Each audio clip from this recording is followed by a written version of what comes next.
ตกน้ำตกนี้หากทอตกบ่แห้งเนาะแห้งซ้ำนี่แหละแม่นพอดีซ้ำนี่พอดีไปยากพอดีเปื้อนคนทางกันนะถ้าว่าเทียนนี่มันก็พอดีขี้ง้อเฮ็ดนะพี่น้องฝนตกดินเรื่อย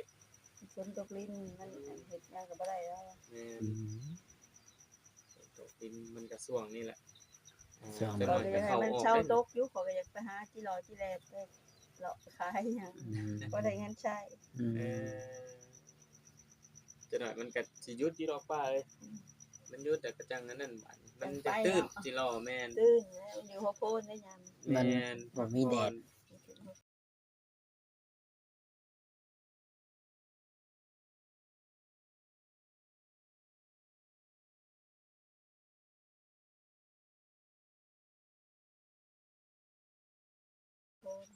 พักผ่อนก่อนช่วงฝนตกไปใช้อยู่เรือนพักผ่อนเนาะสาวดีจ้อย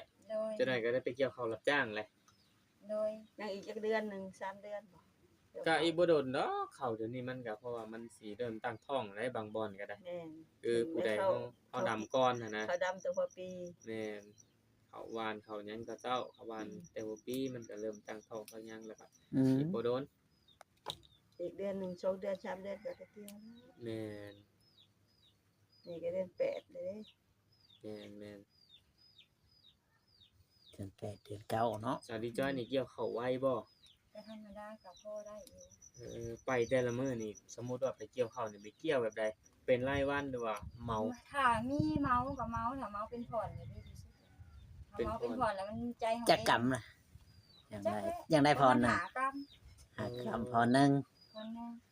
พรเท่าใดบัด3พร10บ่3พร 10,000หากรรมใน3พร10อยู่ที่อันใดมันก็ใหญ่เติบแล้วกำงากกำบ่ใหญ่ก็สำโคตรนึงเลยนะแบบเวลาเฮามัดก็พอดีกับตอกที่เขาจับเฮาถือว่าทางนี้นี่แพงอยู่ได้นี่3พร10เนาะ3พร10แพงกว่าแถวบ้านเฮาหรือว่าพอเกี่ยวอยู่เด้เนาะพี่น้องให้นึงเจ้าว่ามันได้จักพรนะสมมุติว่าลงให้หลายพรแน่ให้มันใหญ่เฮาเกี่ยว3ก๊กมันก็เต็มแล้วกำนึงเข้างามอ่ะ3กอ3เหงามันก็กำนึงแล้วพี่น้องเนาะให้บ้านค่อยนี่บ่ได้จ้างแพงซักได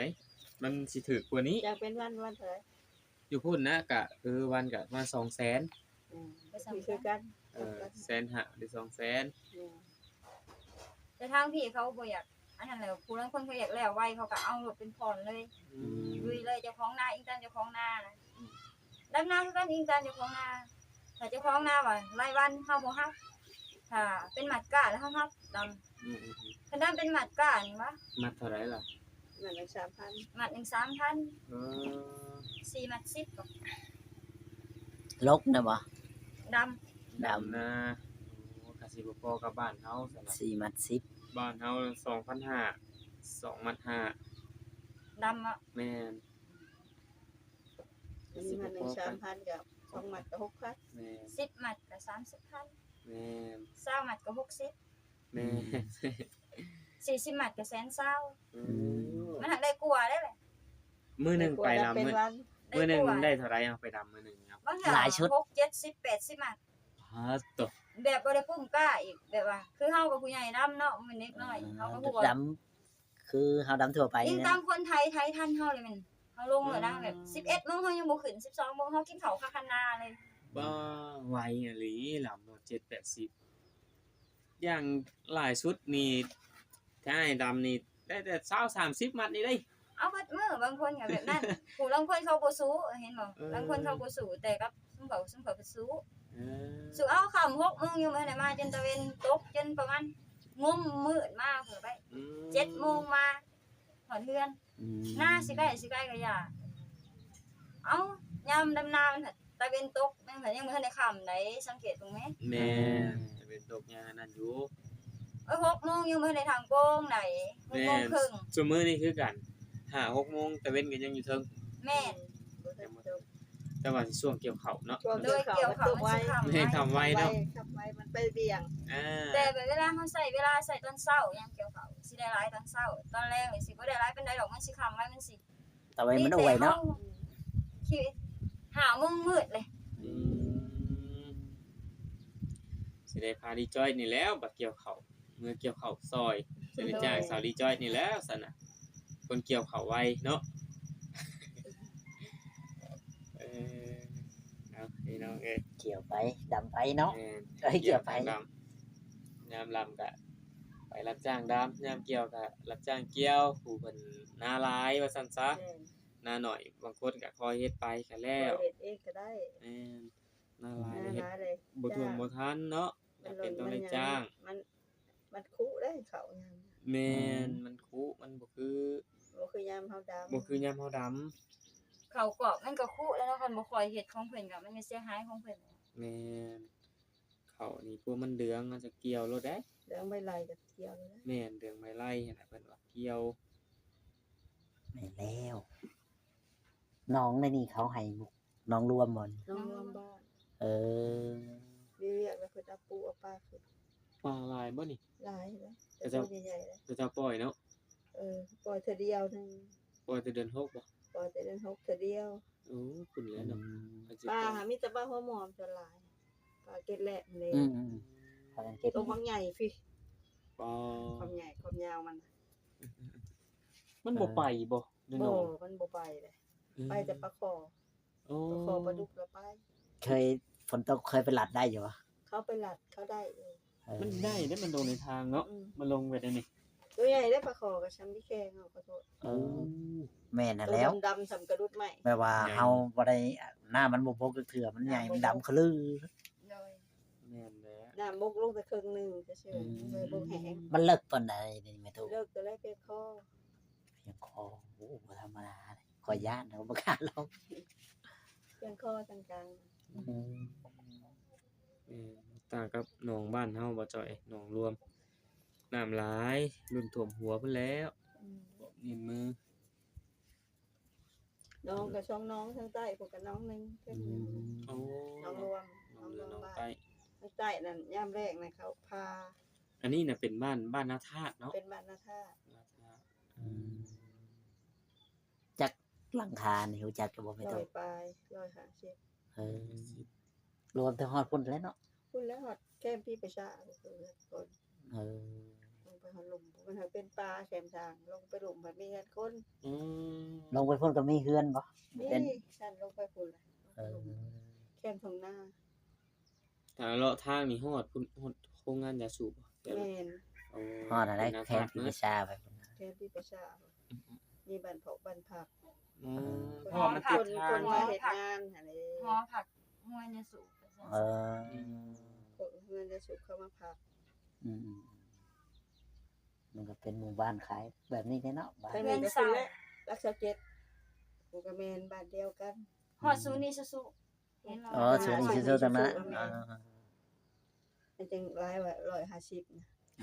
คันว่ามันก็บ่ฮอดได้เนาะ แม่ ไปอยู่แคมทางก็ได้ขายเครื่องขายของคือว่าส่วนหลายก็คนมีเงินนะเนาะอยู่กลางทางก็ได้ อยู่แคมทางคนนี้นั่งขายแกงขายของ ส่วนหลายจะมีคนแบบนี่แหละเพิ่นมาซื้อเนาะ แม่น ซื้อดินซื้อหยังเพิ่นก็ลงห้านลงหยังนั่นแหละเนาะคือแถวๆโรงงานกระเบื้องแบบนี้แหละเนาะ แม่น เพิ่นก็เฮ็ดธุรกิจว่าซั่นซ่ามันอยู่ริมทางอยู่ในแบบมันค่อนข้างจะเป็นบ่อนนั่นนี่แหละพี่น้องเอ้ยมันเจริญแน่แถวเซโนนี่เนาะ เจริญนะ บ่อนคาบบ่อน เขา ขาย บ้านถ้าข่อยเป็นบ้านอันนั้นจ้ะบ้านใกล้เมืองบ่ อืม บ้านกลางเมือง บ้านกลางเมือง เนี่ยก็มันอยู่กลางอันนั้นเลย อันนี้ก็ เนาะ เซโนนี่ อืม มันก็อยู่ข้างกลางก็ อ ถื ยู่ อ ใน ได้ ระหว่างกลาง อยู่กลางเมือง เขาว่าบ้านชานเมือง ไปพุ่นก็ได้ไปพี่ก็ได้ แม่น มัดเนาะลง ไปได้สองอย่าง ไง นะ มาพี่จับสิซื้อเครื่องของก็ได้ตลาดหลักแปดตลาดเซโนหรือเอามันถ้าไปขายก็ได้เมื่อเนาะดีใจ แม่น เคยไปขายเครื่องบ่ บ่ บ่เคยไป ใช่ กิน ต ข ล อ อด โทษ ขาย ได้ แต่ พี่น้อง น้ำ ใน บ้าน คันเท้าไว้ได้เพราะว่ากินยาแล้วมันอยากนอนมันแบบมันสลืมสลือตื่นขึ้นมาเลยสลืมสลือเลยนะ อืม บ่อยากเว้านี่เฮาอยากเว้าแต่มันเว้าบ่ออกมันระบบแบบว่าเฮากินยาเข้าไปมันบำรุงประสาทเฮาดิ มันอึ้งบ่ มันมันสิ คิดออกอยู่ในใจนี่อยากเว้าแต่มันเว้าบ่ออกบัดนี้ อืม มันยังงงอยู่เด้ อือ สมองเขายังงงอยู่มันยัง แม่นเข้าใจ อืม ไม่เว้าง่ายๆก็คือประสาทเฮากับสมองเฮามันกำลังปรับกันอยู่หั่นน่ะเพราะยามันเป็นยาบำรุงเลือด อืม บำรุงโลหิตนะแล้วก็บำรุงประสาทบำรุงสมองเขาเขียนบอกในนั้น อืม 3อย่างนี่ อืม เจอกันย่างตื่นแต่เช้าเนาะแม่ตู้ ตื่นมานี่ตอนเช้านี่เฮาตื่นมาเฮาว่าเฮาสิเฮ็ดหยังตื่นมานั่งก่อนเด้คิดออก ก็ แล้ว มีทางไปแล้วก็เชียนหญ้าเชียนยุงกลางบ้าน คิดออกแล้ว กึมบอกอันนั้นกึมบอกอันนี้จังไปได้ไปเฮ็ดนำได้ต้องนั่งซึ่งมันลืม ต้องนั่งคิดก่อนว่า อืม ตื่นมาต้องคิดว่าเฮาสิได้เฮ็ดหยังไปเฮ็ดหยังแบบนี้บ่ โดย เฮามีเวียกหยังแน่ผู้ใดสั่งเฮาไว้เฮ็ดอันนั้นอันนี้เนาะ โดยแม่นคือแบบว่าเราสั่งไว้แล้วคือเราเข้ามานี่เราบอกแล้วว่าเฮ็ดอันนั้นเด้อเฮ็ดอันนั้นเด้อแต่บ้านนี่นะ อื มันเฮาไปนอนลุกขึ้นมานี่เราบอกให้เฮาเฮ็ดหยังเนาะบางเทื่อบ่ทันใจแล้วให้ก็ถืออยู่ดอกบ่ให้แล้ว เพราะเพิ่นบอกเพิ่นก็อยาก บอกแล้วเฮาลืม ได้ดีทุกสิ่งทุกอย่า โด ง แม่นพอเฮาลืมอะลืมเฮากินยาเนาะกินยาแล้วมันบำรุงประสาทบำรุงสมอง อืม บำรุงโลหิต อืม 3อย่างสงสัยยาตัวนั้นมันสิไปปรับประสาทเฮาเลยมันสิเฮ็ดเฮาแบบ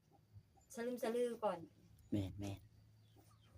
ถ้ามาให้เฮาคิดยังบ่ออกอะนะมันมืดมันมืด แม่น เฮ็ดไป อยู่ในช่วงพักฟื้นกินหืดกินยาก็เป็นเรื่องธรรมดาเนาะที่เฮ็ดให้ง่วงนอนแต่พอแพทย์บ่ได้กินยาก็ยังง่วงนอนอยู่นะ โอ้ยรอด ถ้ากินยาก็ไปแฮงสิก่อนนี้ติ แม่นบรรยากาศมันก็เป็นใจให้อยู่มื้อนี้ก็ได้เนาะฝนตกดินแต่ละมื้อก็ได้ครึมๆอยู่กินข้าวกินน้ำอิ่มบัดโอ้ยบางคนน่ะอยากอันนั้นเอาได้ นั่งท้องตึงนางตายาน แม่น แม่นหนังท้องตึงหนัง คันว่า ตายานมันอยาก เข้า ล้ม ไป นอน แล้วมันก็ เข้าไปเท่า อี ไหร่ กแบบนึง คัน เนาะ ยางไปแล้วก็ไข้ อืม แม่นถ้าเฮ็ดแล้วก็บ่เฮ็ดเนาะเฮ็ดเวียกเฮ็ดงานก็ได้อารมณ์นอนเนาะมันก็โยก็มิ่งๆไปพุ่นแล้ว ดับเฉยแล้ว ดั ถ้า บ ฝน เฉย ตกแฮงคักเลยเนาะแบบฝนตกก็อยู่กับลูกกับเต้าแฮงบ่อยากออกจากลูกจากเต้าเลยเนาะ แม่น ผู้ใดเคยเป็นพ่อคนดอกเฮาผัดยังบ่เคยมีลูกจักเทื่อเฮาก็ต้องถามเลยเนาะความรู้สึกผู้เป็นพ่อพร้อมเลยเนาะ อืม ทางชายดิจายังบ่เคยมีลูกจักเทื่อเอ้าคือว่าอันเอาผัวผู้นั้นก็ยังบ่ทันได้ลูกบ่ บ่ เออเคยสร้างครอบครัวจักเทื่อแล้วขออนุญาตถามเด้อ สร้างครอบครัวบ่ก็สร้างเทื่อเดียวหั่นแหละเนาะแล้วก็ เทื่อเดียว เลิกแล้วก็บ่มีเลยหั่น บ้านใดก็ บ้านพุ่นดงเห็น ทางโรงเห็นพุทธอืมได้เมื่ออยู่น้ำเพิ่นบ่ตอนน่ะ อยู่ อยู่จักปีแล้วจังได๋มา อยู่ปีหนึ่งนั่นน่ะปีหนึ่ง2 ปี อืม แล้วเขาก็มาอยู่นี่ก็หลายเดือนเติบ อืม ก็แบบมันบ่ได้ว่าสิอยากเลิกกันนะแบบ เจ้าหน้าที่ว่าซั่นเจ้าหน้าที่มาคุมตัวเอา โอ้ คุณสามีแล้วก็แม่นแยกกันแบบนี้ อ๋อตอนนั้นก็เลยได้แยกกันกับผัว แยกกันแบบนี้เขาออกมาเขาแบบคิดบ่ไว้ใจเฮาหยังหลายอย่างมากค่ะเฮามีสู้ลิ้นบ่าวบ่หรือจังไดเฮาเพิ่นมีแต่ให้พ่อให้แม่เขาได้ส่งเขาเฮาบ่ได้ไปเด้เฮามีรถก็ฮู้อยู่ว่าเฮือนเฮามันบ่มีพาหนะสิไปให้เฮาย่างไปบ่ส่งเขา อืม ก่อนข้างตอนผัวไปอยู่พุ่นเฮาก็บ่ได้ไป สมมุติว่าขึ้น ส่ง เรือน ข้าวส่งน้ำบ่ได้ไปพัวพัน โดยขึ้น เขาเจ้าออกมาเขาเจ้าก็เลยแบบ เขาเจ้าก็เลยลืม ลืมว่าตอน สมมุติว่าเขาขึ้นเรือนคันเฮาก็บ่ได้ไปพัวพันเขาอยู่ในเมืองซิโนเฮาก็บ่ได้ไปพัวพันเขาไปแขวงสวรรณเขตเฮาก็บ่ได้ไปพัวพัน อื นะ มอืมอืม แบบแล้วสิให้เฮาเอาหยังไปเงินก็บ่มีอิหยังก็บ่มีขนาดสิเลี้ยงแม่ตัวเองก็ยังลำบาก อื นะ ม